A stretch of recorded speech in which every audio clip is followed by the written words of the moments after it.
غزوہ ہند حضرت عیسیٰ علیہ السلام کے ساتھ جہاد بالسیف اور حضرت امام مہدی کے ساتھ جہاد کو کچھ لوگوں نے جھٹلانا شروع کر دیا ہے. کیا یہ صحیح ہے؟ حضرت عیسیٰ علیہ السلام کے ساتھ مل کے جہاد ہوگا، حضرت مہدی کی قیادت میں جہاد ہوگا. یہ تو بخاری مسلم کی صحیح احادیث سے ثابت ہے اور امت کا اجماعی عقیدہ ہے. اس کا انکار کرنا یہ گمراہی ہے. باقی دیکھو، نبی صلی اللہ علیہ وسلم نے جتنی بھی مستقبل کی پیش گوئیاں کی ہیں ان میں کچھ تو پوری ہو چکی ہیں. آپ صلی اللہ علیہ وسلم نے پیش گوئی کی تھی ایک آگ نکلے گی. مجھے پوری حدیث کے الفاظ یاد نہیں ہیں، بہت یعنی ظاہر ہے حدیث پڑھے ہوئے 20-25 سال ہو گئے. یہ والی حدیث ہے، اس کی بات کر رہا ہوں کہ اس سے اونٹوں کی گردنیں روشن ہو جائیں گی. تو علامہ نووی رحمہ اللہ نے لکھا ہے کہ یہ آگ لگ چکی ہے دنیا میں، ایک بہت بڑی آگ لگی تھی عرب میں. تو یہ نبی صلی اللہ علیہ وسلم کی پیش گوئی پوری ہو چکی ہے آج سے کئی سو سال پہلے. تو ایسے ہی نبی صلی اللہ علیہ وسلم کی جتنی بھی پیش گوئیاں ہیں کچھ پوری ہو چکی ہیں، کچھ پوری ہوں گی. لیکن نبی نے جو بھی مستقبل میں ہمیں بتایا کہ ہوگا اس میں ہمارا ایمان ہے ہوگا. لیکن ہم نے جو فیصلے کرنے ہیں وہ ان پیش گوئیوں کی بیس پہ نہیں کرنے ہیں. ہم نے موجودہ حالات کو سامنے رکھ کے فیصلہ کرنا ہے کہ ہمیں کیا کرنا چاہیے اور کیا نہیں کرنا چاہیے. ابھی ایک صاحب آئے میرے پاس ملنے کے لیے کہ فلاں ملک میں امام مہدی آئیں گے تو میں ابھی وہیں جا رہا ہوں اور وہاں کچھ کرنے کا پروگرام ہے. میں نے اس کو روکا، میں نے کہا تمہارا دماغ خراب ہو گیا ہے، کہہ رہے امام مہدی وہاں نہیں آئیں گے. میں نے کہا آئیں گے نہیں آئیں گے یہ ایک الگ بحث ہے، جب آئیں گے وہ آنا ہوگا. آپ وہ کرو جو شریعت آپ کو ابھی حکم دے رہی ہے. اب امام مہدی دریافت ہوں گے، لوگ ان کو تلاش کریں گے بیت اللہ میں طواف کرتے ہوئے. تو اب یہ تھوڑی کہ میں عمرے پہ چلا جاؤں کہ امام مہدی آنے والے ہیں، مجھے کیا پتا کب آئیں گے. جب جو کام ہوگا وہ ہو کے رہے گا. ہم نے وہ کرنا ہے جس کی شریعت جس کا ہمیں حکم دے رہی ہے.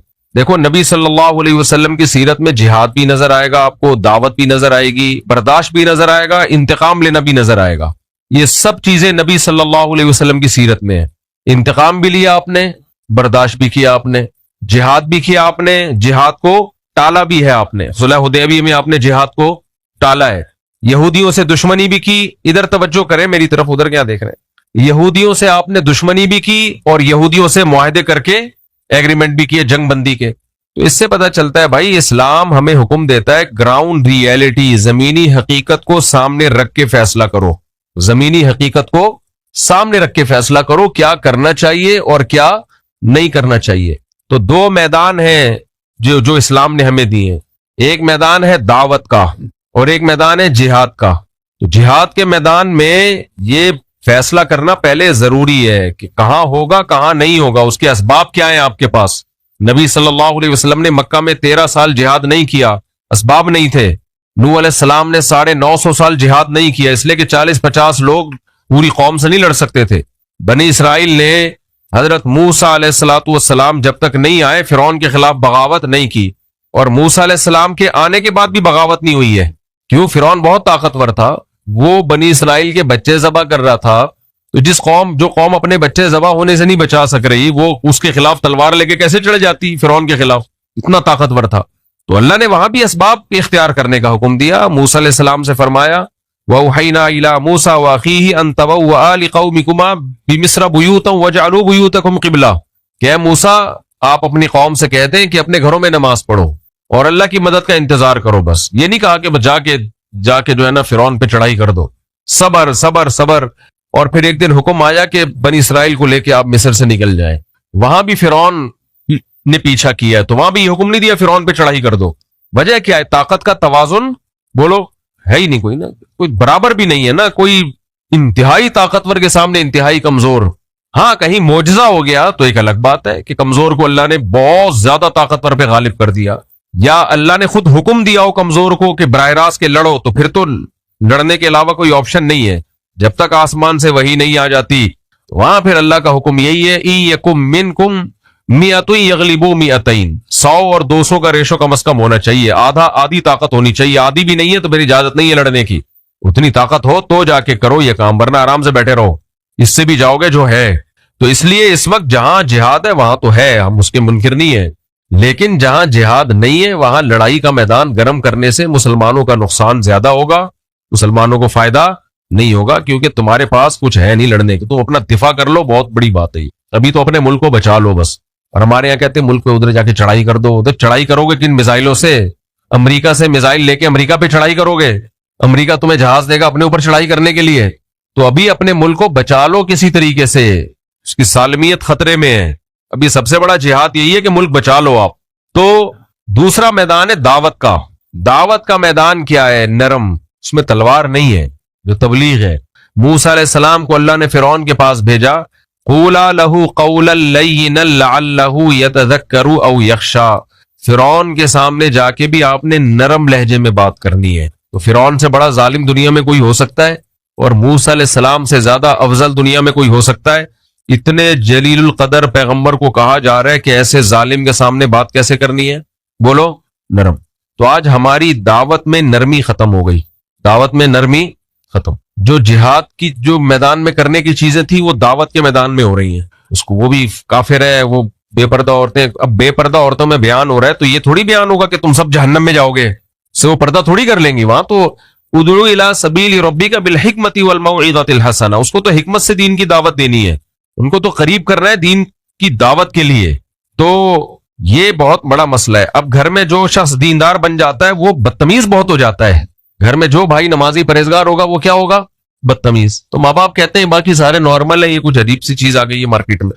اس لیے ہمارے حضرت فرمایا کرتے تھے کہ گھر میں جو دیندار بنتا ہے نا، نماز پڑھتا ہے، اس کو اپنے اخلاق بہت زیادہ اچھے کرنے پڑیں گے، بہت زیادہ اپنے اخلاق کو پہ محنت کرنی پڑے گی اس کو. تو دیندار لوگوں کو چاہیے بہت زیادہ احتیاط برتے وہ، اس سے اللہ ان کے درجات بلند کرے گا. بات بہت لمبی ہو گئی.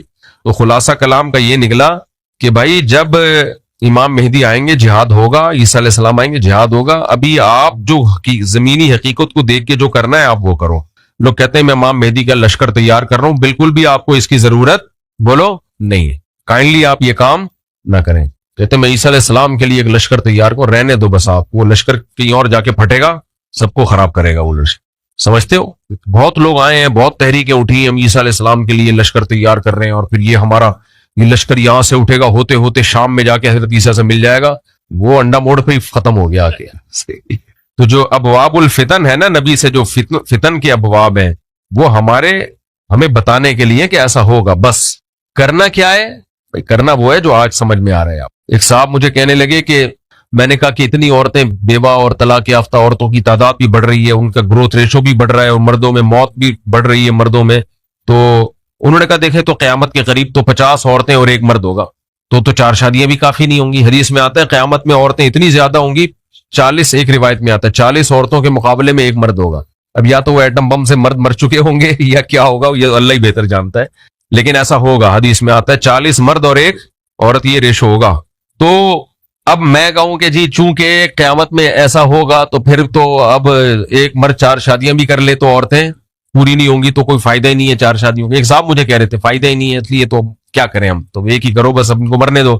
اور یا کوئی مفتی آگے فتویٰ دے دے کہ قیامت کے قریب 40 عورتیں ایک مرد ہوں گے، تو اس ایک مرد کے لیے 40 عورتوں سے نکاح جائز ہے. ابھی سے ٹریننگ شروع کر دیں ہم، اس کی تیاری. حکیم لوگ دوائیں ایجاد کرنا شروع کر دیں. بھئی ایک مرد اور 40 عورتیں ہوں گی تو ایک مرد کو 40 عورتوں سے نکاح تو کرنا پڑے گا نا، تبھی تو عورتیں نمٹیں گی. تو اس لیے ہم ابھی سے تیاری شروع کر دیں، دوائیں کھانا لوگوں کو شروع کر دیں، اور فتویٰ دینا شروع کر دیں بھائی 4 سے زیادہ بھی جائز ہے.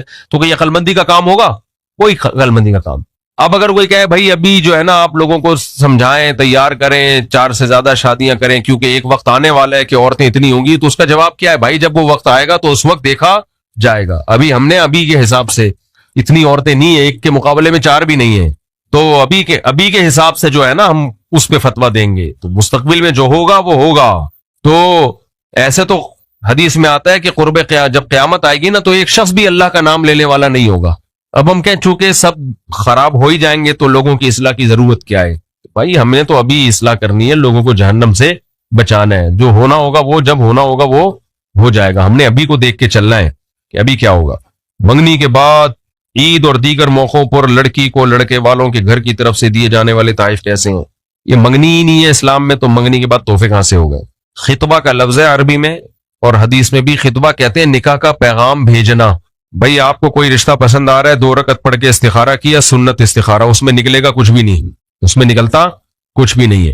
استخارہ ایک دعا ہے، اللہم ان کنت تعلم ان ھذا الامر خیر لی فی دینی ومعاشی وعاقبۃ امری فاقدرہ لی. اللہ مقدر کر دے اگر یہ بہتر ہے تو بس 2 رکعت پڑھ کے دعا مانگی، اور کرنا کیا ہے؟ جو سمجھ میں آ رہا ہے، جو سمجھ میں آ رہا ہے تو وہ کر لینا ہے. جیسے میں نے جب دوسری شادی کا ارادہ کیا، جہاں میں نے پیغام بھیجا پیغام بھیجا، استخارہ بھی احتیاطاً کر لیا، اور دل میں یہ تھا کہ کرنا تو ہے ہی یہیں پہ، کرنی کہاں ہے، یہیں کرنی ہے، چاہے استخارے میں نو آئے یا استخارے میں یس آئے۔ وجہ اس کی ہے کہ استخارے میں کچھ بھی نہیں نکلتا، اگر کچھ نکلا تو آپ کا اپنا دماغی تخیل ہے۔ استخارہ اللہ سے مدد لینے کا نام ہے کہ اللہ اگر یہ بہتر نہیں ہے تو ویسے ہی ہٹا دے بس اس کو۔ تو یہ ہمارے نبی نے کتنے نکاح کیے، حضرت موسیٰ علیہ السلام کا واقعہ میں 20 دفعہ سنا چکا ہوں۔ جب مدین گئے تو جن بچیوں کی خدمت کی آپ نے، لڑکیوں کی خدمت کی، ان کے والد نے بلایا، اسی مجلس میں کہا کہ ان میں سے ایک بیٹی کا آپ سے نکاح کرنا چاہتا ہوں، اعلیٰ انتا جرنی 8 حجج، آپ 8 سال بکریاں چلائیں۔ ہمیں تو نہیں ہے کہ موسیٰ علیہ السلام گئے کمرے میں جا کے استخارہ نکالا انہوں نے اور 6 مہینے استخارہ نکالتے رہے، فوراً فرمایا ذالک بینی و بینک، قبول ہے، ٹھیک ہے، کیا فرمایا، قبول ہے۔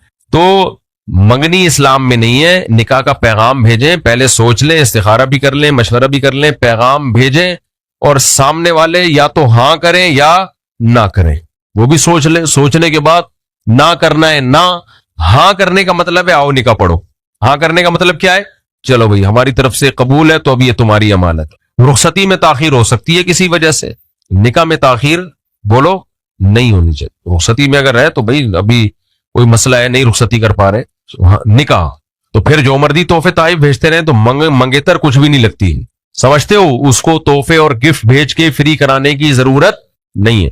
اور منگنیوں میں ٹوٹنے کا ریشو بھی بہت زیادہ ہوتا ہے، کیونکہ اسی دوران ادھر ادھر بھی سیٹنگ اس کی بھی ہو چکی ہوتی ہے اور اس کی بھی ہو چکی ہوتی ہے۔ منگنی ہے نا، اس کے کوئی شرعی خط تو ہے نہیں ہے۔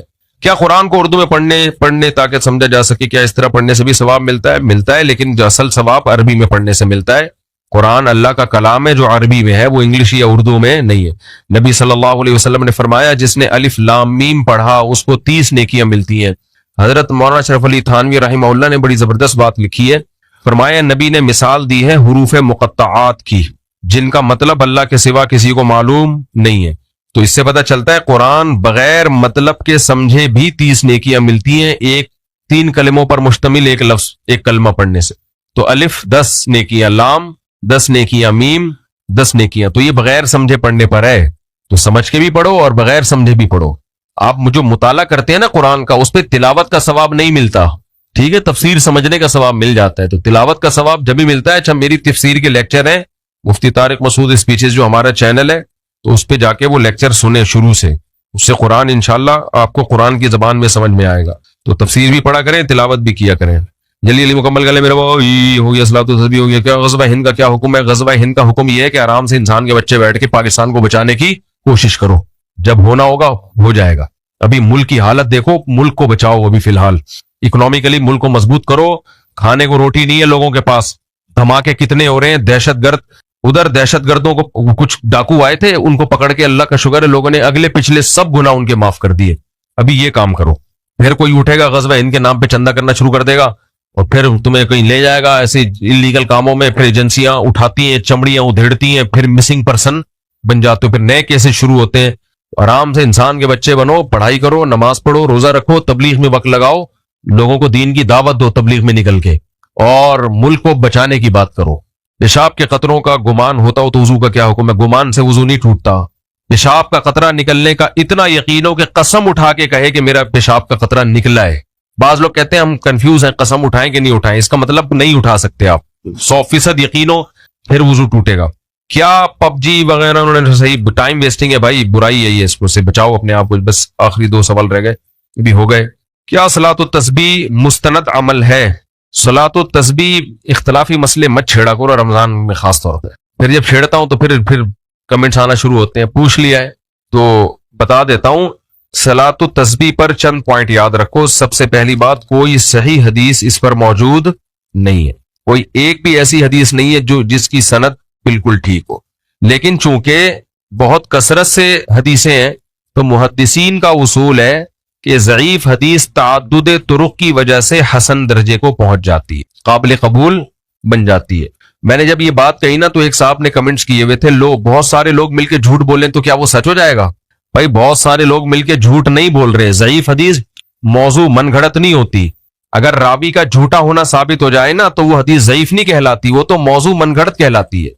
ضعیف کا مطلب یہ ہے کہ راوی میں کچھ سقم ہے، اس کی میں ابھی ڈیٹیل میں نہیں آتا، تو اس کی وجہ سے یقین نہیں ہے۔ لیکن جب بہت سارے طریقے